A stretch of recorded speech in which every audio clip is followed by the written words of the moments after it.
जब नीतीश कुमार जी महागठबंधन बनाए, पत्रकार जो बिहार में हैं उनकी नजर से ये कोई बहुत बड़ी घटना राष्ट्रीय स्तर की है। तब से मैं एक बात कह रहा हूं कि बिहार में जो महागठबंधन बना है ये विशुद्ध रूप से बिहार की राजनीतिक घटना है। इसका राष्ट्रीय राजनीति पर कोई बहुत बड़ा असर नहीं पड़ेगा। दूसरी बात, नीतीश कुमार जी जो यहाँ पर महागठबंधन बनाए हैं, इसके पीछे कोई राष्ट्रीय स्तर की सोच नहीं है। ये सोच बस इतनी है कि 24 में भाजपा अगर कहीं जीत कर आए और मुझे हटाए, उससे पहले मैं महागठबंधन बना लूं ताकि अगले विधानसभा तक मेरी कुर्सी बची रहे। ये विशुद्ध तौर पर अपनी कुर्सी किस तरह बची रहे इससे प्रेरित है। उसके बाद की जो घटना है, आप जिसकी बात कर रहे हैं, चर्चा कर रहे हैं महागठबंधन की, इंडिया की, तो आप देख रहे हैं हर मीटिंग में जब नीतीश जी पहले मीटिंग से आप लोगों ने, बिहार के पत्रकारों ने, कुछ राजनीतिक नेताओं ने हल्ला शुरू किया कि नीतीश कुमार जी इसके संयोजक बनेंगे।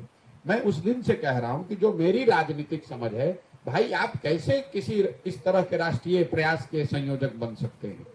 आपका अपने दल की कोई ताकत नहीं है, आपके अपने विधायक मंत्री है नहीं, आपका अपना वोट है नहीं, आपकी अपनी कोई छवि है नहीं, क्यों कोई आपको संयोजक बना देगा?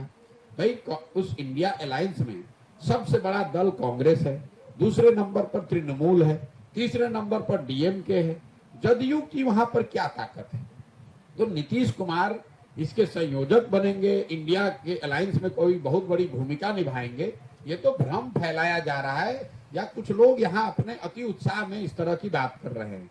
इंडिया अलायंस में नीतीश कुमार जी अगर रहें भी तो उनकी एक बहुत सीमित भूमिका है। इंडिया अलायंस में नीतीश कुमार जी अगर रहें भी तो उनकी एक बहुत सीमित भूमिका है, और जैसे जैसे चुनाव करीब आएगा, ये हमारी बात को लिख कर रख लीजिए, वैसे वैसे उनकी भूमिका और सीमित होती जाएगी और चुनाव के बाद खत्म हो जाएगी। ऐसा इसलिए कि आपने हमारी एक भविष्यवाणी सुनी होगी बंगाल में, जहां मैंने कहा था कि भाजपा को 100 सीट नहीं आएगा। मैं आपको बिहार के नजरिए से एक भविष्यवाणी कर देता हूं कि और कुछ हो चाहे नहीं, इतना मैं बिल्कुल विश्वास से कह सकता हूं कि अगले लोकसभा चुनाव में जदयू के सिंबल से, तीर छाप के सिंबल से लड़ने वाले 5 लोग भी चुनाव नहीं जीत पाएंगे।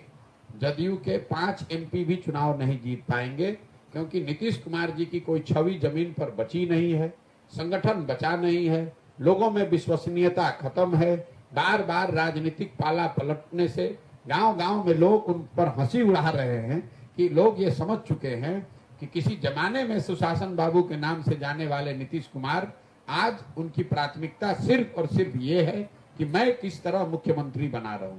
तो इंडिया अलायंस की चर्चा और चिंता आप मत कीजिए। नीतीश कुमार की और जदयू के नेताओं की चिंता ये होनी चाहिए कि लोकसभा चुनाव के बाद उनका दल बचेगा कि नहीं बचेगा। चिंता का कारण वो है, चर्चा उस पर होनी चाहिए। आप बहुत बड़े स्तर की बात कर रहे हैं जो कि उनके पहुंच के बाहर की बात है।